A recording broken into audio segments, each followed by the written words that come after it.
Ayan po, magandang umaga sa inyong lahat. Ngayong umaga po pala ay meron tayong deliver from grocery.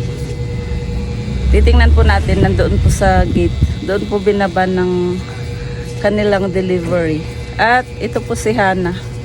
Ayan po si Hana, nagkikilo ng aming panindang garter.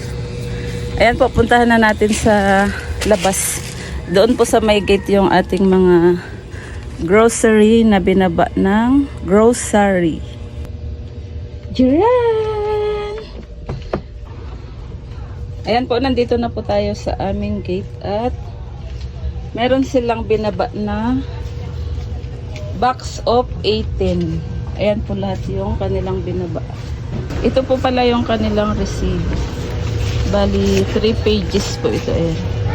At ang total ay 23,900.65.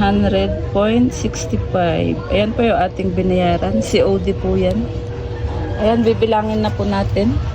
Kasi ang nakalagay po dito ay ito po. Box 18. Ayan po.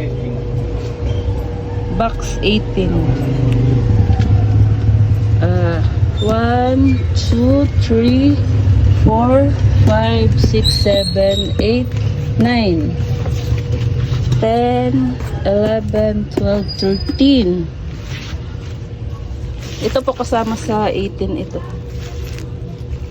13, pang 14, 15, 16, 17, 18. Ayan po, tama naman po yung box 18 na nakalagay sa kanilang resibo.